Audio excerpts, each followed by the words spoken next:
Sud Radio, les vraies voix qui font bouger la France. Stéphane Soumier avec Bismart, 19h30, 20h. Salut à tous, c'est Bismart sur Sud Radio. Deux domaines, la défense, pas les tours de bureau. Non, ça on en a déjà parlé d'ailleurs. Non, la défense, la guerre, quoi. Voilà, pour dire les choses. La guerre et l'automobile. On démarre avec la guerre. Vous allez voir les startups qui sont en train d'armer le soldat du futur. Sandra Boudimir donc avec nous. Bonjour Sandra, cofondatrice donc de Starburst, l'accélérateur alors que je connaissais grâce à François Chopard, qui est venu d'ailleurs dans cette émission sur le côté New Space. Exactement. Mais vous avez aussi une activité autour de la défense alors visiblement. Et donc 5e édition du Salon des Forces Spéciales. Je lisais dans la présentation de ce salon le patron du commandement des opérations spéciales. Le commandement des opérations spéciales, c'est les commandos, c'est quand même beaucoup. Est-ce qu'on peut se le dire, les gars qui pensent quand même en matière de défense aujourd'hui. On peut le dire. Voilà, on peut le dire. Compétition hybride, affrontement en zone grise. C'est comme ça qu'il définit aujourd'hui finalement sa réflexion. Qu'est-ce que ça veut dire et qu'est-ce que ça veut dire en termes d'investissement quand on est comme vous, investisseur dans des startups et dans des sociétés de nouvelles technologies? Alors effectivement, en ce moment, comme vous le disiez, il y a ce fameux salon du SOFINS qui permet de réunir en une unité de lieu et de temps les petits génies des technologies et les opérateurs. Les opérateurs, donc ce sont ces soldats qui pensent comme vous le dites. Ouais.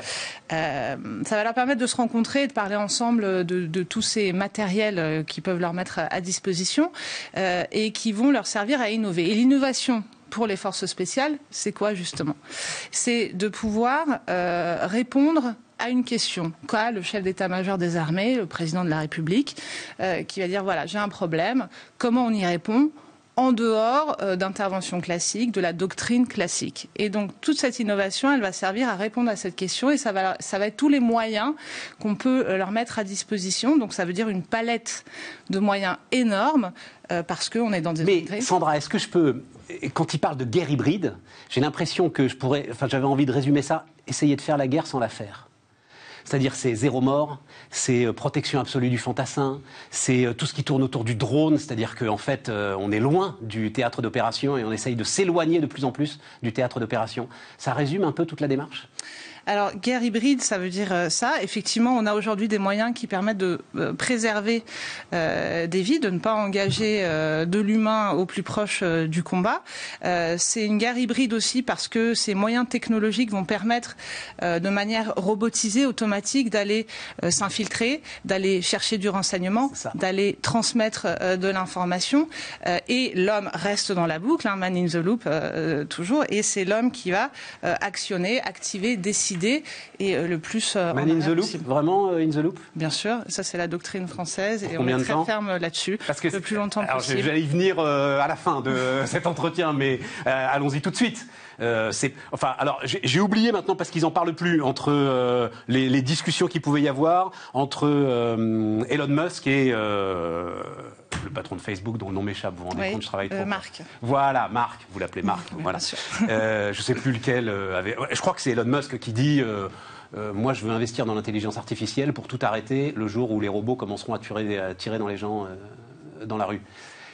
Ce sera toujours man in the loop, c'est-à-dire il n'y a jamais l'arme indépendante justement et totalement indépendante. Ouais, non, il y a aujourd'hui aucune arme létale qui est indépendante et automatique. Et ça, c'est vraiment une doctrine sur laquelle insiste beaucoup Madame la Ministre et sur laquelle sont alignés tous les chefs d'état-major. Oui, mais est-ce que c'est la doctrine des investisseurs? Moi, c'est ça qui m'intéresse.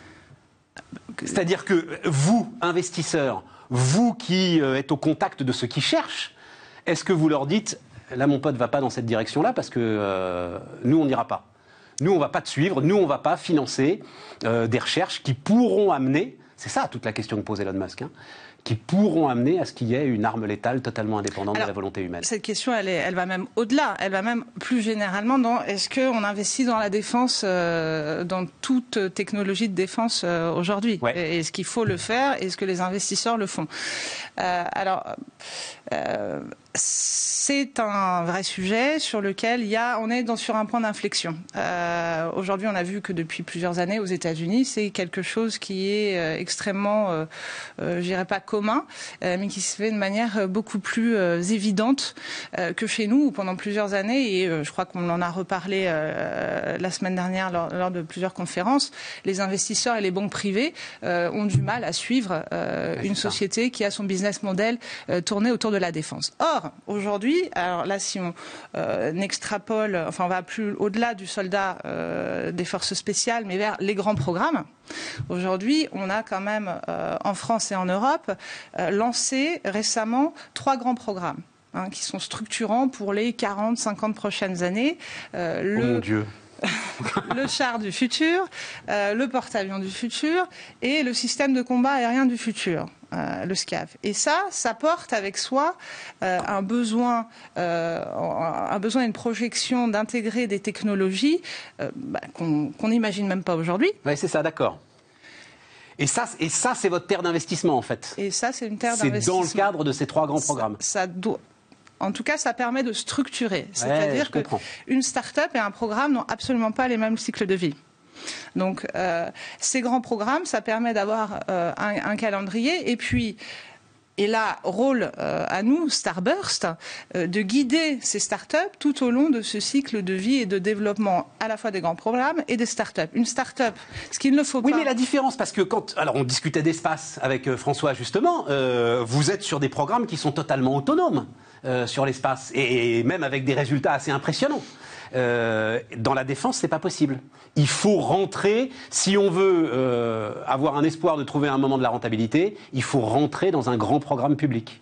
Alors oui et non. Alors déjà oui, il y a des programmes autonomes, il y a des systèmes d'observation satellites qui sont autonomes en soi, mais qui vont servir les besoins de renseignement de la défense. Et ça, qui vont pouvoir s'intégrer dans les grands programmes.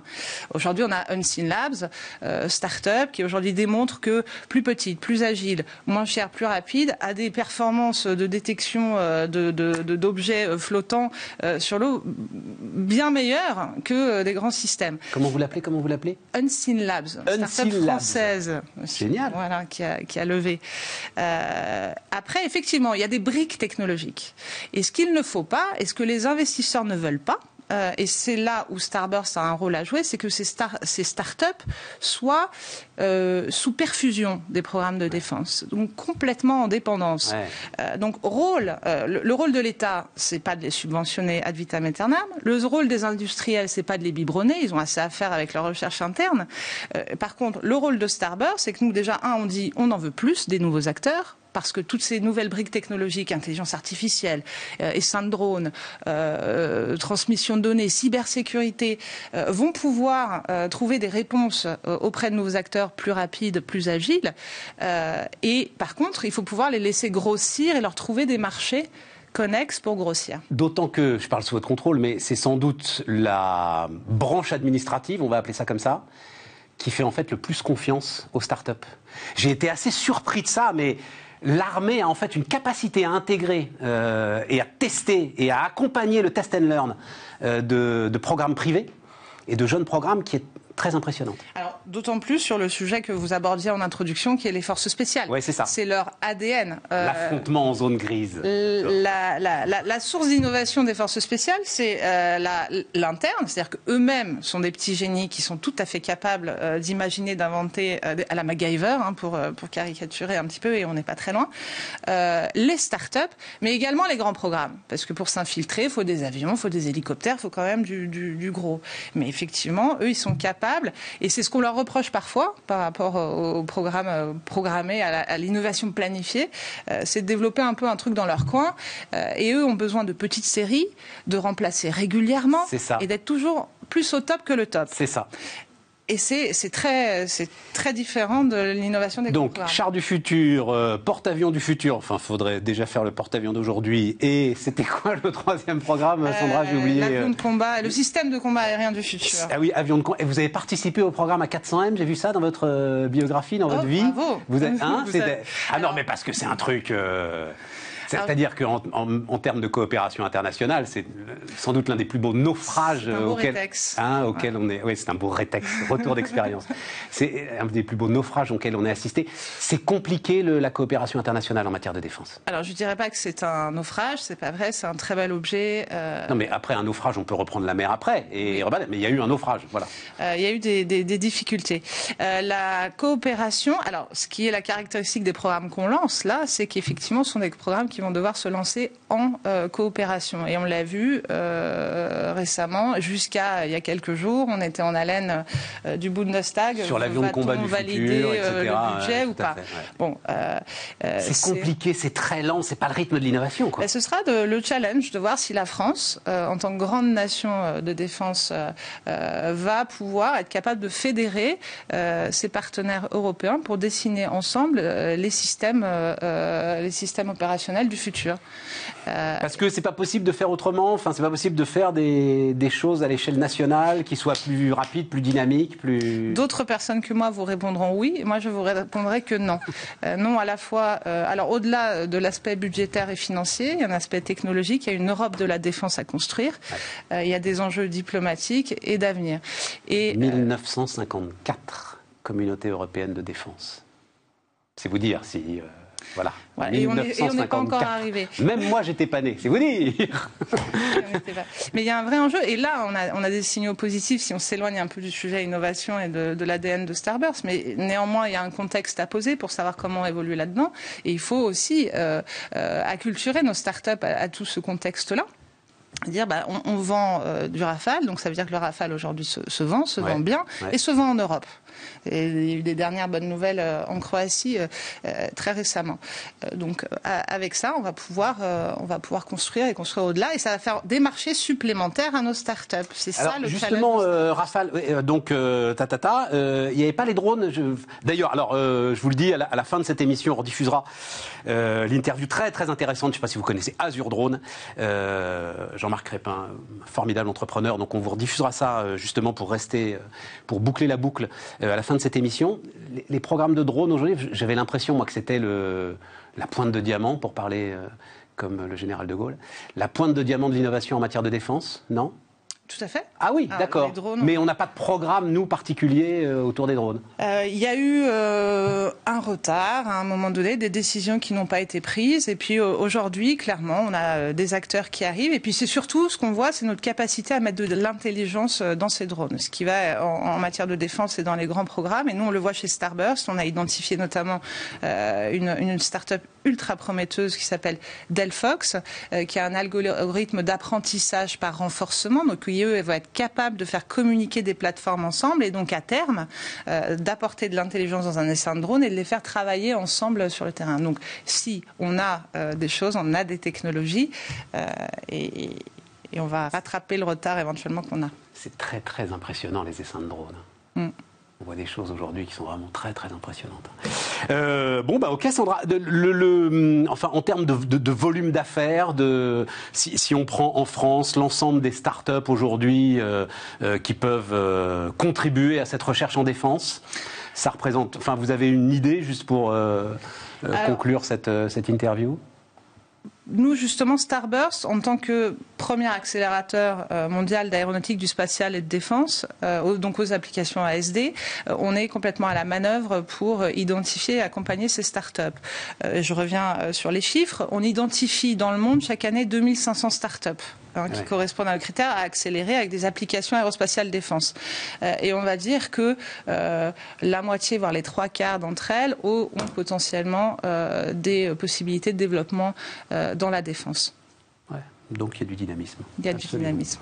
Sandra Boudimir, donc cofondatrice de Starburst, était notre première invitée sur Bismart. Maintenant, on va aller dans quelque chose de bien plus traditionnel, l'automobile. On repart les amis, on repart avec Carlos Gomez. Salut Carlos, donc directeur général de Buy My Car, que je connaissais pas d'ailleurs je dois dire. C'est un groupe important, mais oui. Oui. Donc on parle de la distribution automobile. Voilà, le titre, je l'ai vu dans une des interviews que tu as données récemment. La distribution automobile doit se révolter, t'as dit, contre la... Bon, donc on va parler de tout ça. Mais donc Buy My Car, parce que je voyais c'est 18 marques, 83 points de vente, 70 000 véhicules par an. Oui. Plutôt 85 même. Plutôt 85 000 même. VNVO, toutes marques confondues. 2 millions, 2 parce milliards. qu'il y a eu, et puis parce qu'il y a eu une explosion, notamment sur le véhicule d'occasion à la sortie du premier confinement. C'est ça, c'est-à-dire il y a eu une année, si on est à cheval, on fait été 2020, été 2021, on est sur une année assez dingue. C'est une croissance naturelle du groupe. Donc en fait, on a aujourd'hui des concessions pratiquement partout en France. Ouais. On fait de ces 85 000 voitures à peu près 50 000 VN et 35 000 VO. VN, c'est des véhicules neufs, hein, voilà, véhicules qui sont immatriculés pour une première fois à client final. Et VO, véhicules d'occasion. Véhicules d'occasion, voilà. Alors, juste, je le dis d'un mot, Carlos Gomez, je le connais depuis assez longtemps. On cherchait justement, ça fait sans doute une bonne quinzaine d'années, parce que tu as fait, Carlos, toute la planète automobile, pratiquement. C'est-à-dire, tu as dirigé Fiat en France, oui. Et puis après ou avant, enfin j'ai noté ça, mais PSA Amérique latine, PSA Chine, pour relancer d'ailleurs PSA en Chine, ce qui était un truc... difficile. Visiblement, c'est ça. Mission impossible. Oui. Et donc là, tu décides, alors c'est intéressant parce que après avoir été cadre dirigeant, etc., tu fais une mutation professionnelle qui intéresse à mon avis beaucoup de ceux qui nous écoutent et qui nous regardent. Tu dois être au tournant de la cinquantaine, j'imagine, voilà. Et à un moment, tu décides de prendre du capital dans une boîte et d'essayer de créer autrement la richesse. Moi, j'ai fait 30 ans d'automobile côté constructeur. En gros, j'ai fait 8 ans de Renault, 12 ans de Fiat, où j'étais effectivement président de Fiat en France, en Espagne et au Portugal, donc toute l'Europe du Sud. Et puis en 2010, PSA, où j'avais commencé ma carrière, d'ailleurs chez Citroën au Portugal, est venu me chercher, Philippe Varin à l'époque, pour prendre le poste de patron de la région Amérique latine, en charge de la R&D, en charge de la production, des achats. Très importante, on le sait assez peu, mais pour les constructeurs français, très importante l'Amérique latine. Donc c'était une expérience magique. Et puis après, Carlos Tavares, mon chef, m'a demandé d'aller en Chine en 2018. Et à un moment donné, j'ai senti que j'avais fini en fait. J'avais donné. Pour moi, le cycle, je pense que j'avais fait plus que je n'avais pensé au départ. J'ai fait des expériences incroyables et j'avais envie d'entreprendre là où les choses vont se passer. Mais non, c'est là où ça me sidère. C'est pas là où ça se passe. Ah, pourquoi ? Mais parce que c'est un secteur, la distribution automobile indépendante des constructeurs. Moi, j'avais dans l'idée, mais je me gourre parce que je te fais confiance, tu vas m'expliquer. Mais j'avais dans l'idée que c'était forcément en voie d'attrition petit à petit.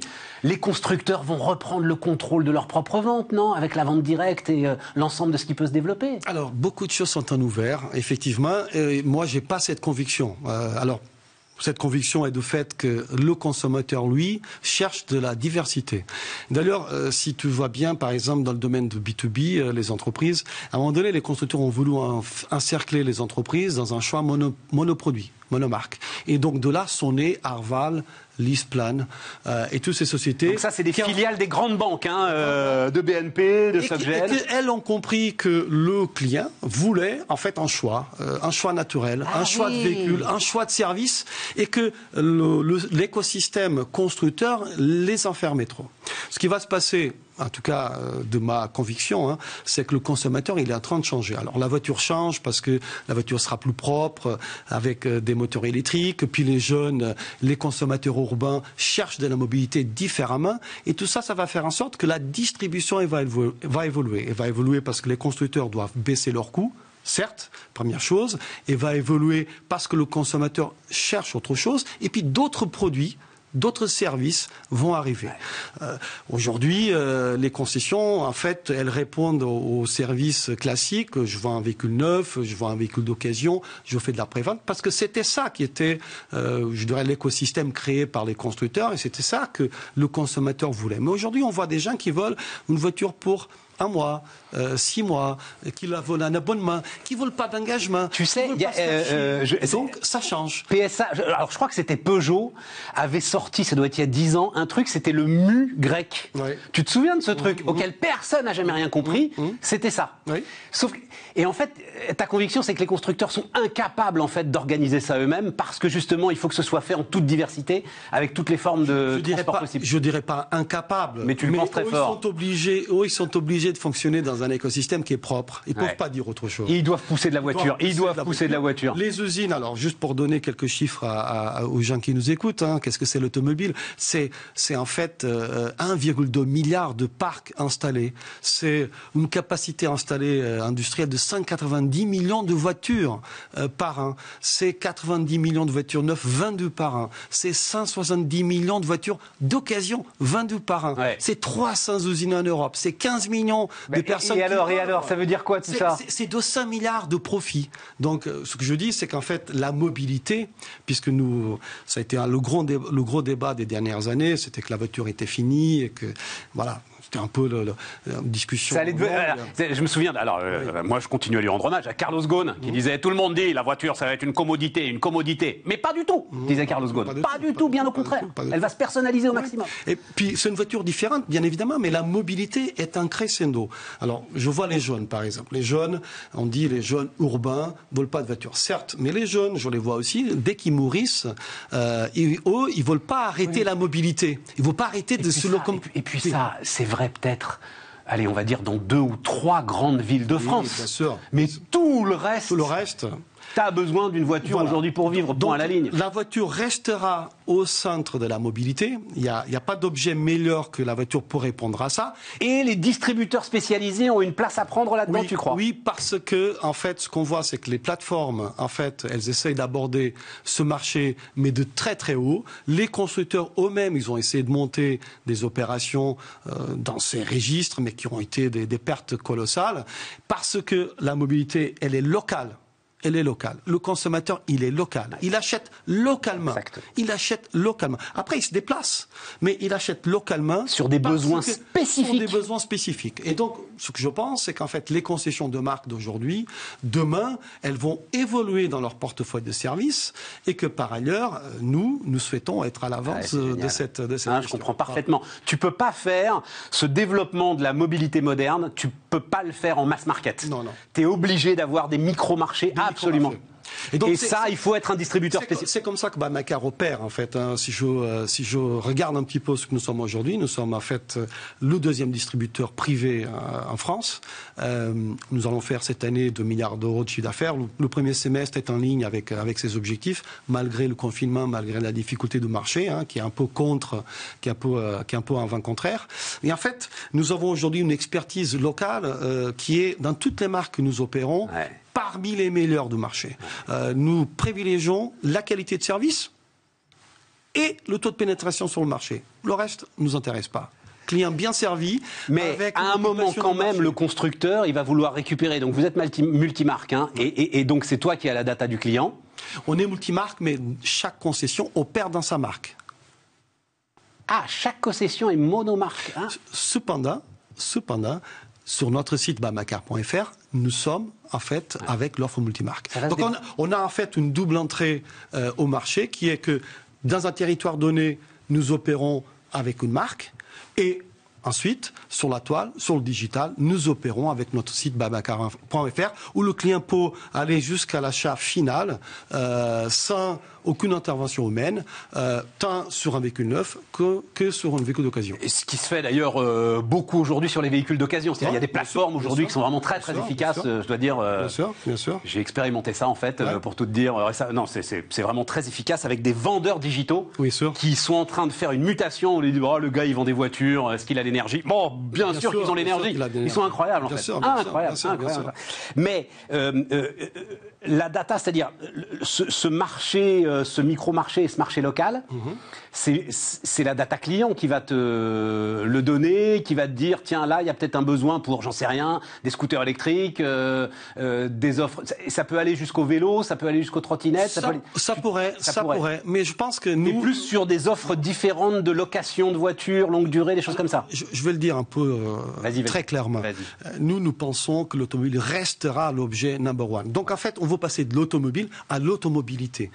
Et en fait, il se peut que à un moment donné, je puisse vouloir une trottinette, je puisse vouloir un vélo, scooter. Scooter. Okay, d'accord, ça va rester en fait une partie infime de cette besoin. Je comprends. Nous ne voulons pas adresser tout le spectre de la mobilité. Ça serait trop, trop orgueilleux de notre part, mais nous voulons tout le spectre de l'automobile. Voilà, tout le spectre de l'automobile. Et donc c'est pour ça que tu rachètes une compagnie de VTC. Oui. Voilà.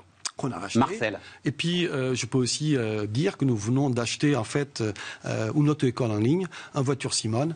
Ça alors. Voilà, parce qu'en fait, on pense. Mais je les connais bien en plus en Voiture Simone. Et donc tout ça en fait partie d'un écosystème que nous sommes en train de créer pour faire en sorte que nous puissions adresser le marché convenablement. Je dis d'un mot en Voiture Simone. Alors bon, le nom est un peu provocateur, mais c'était très intéressant parce qu'il y a une vraie réflexion pédagogique dans le projet dans Voiture Simone et ça m'avait beaucoup intéressé. Ça le reste, à côté d'Ornicar, à côté de tout ça, voilà. C'est le deuxième opérateur du marché de plateforme. Ouais, voilà, c'est ça.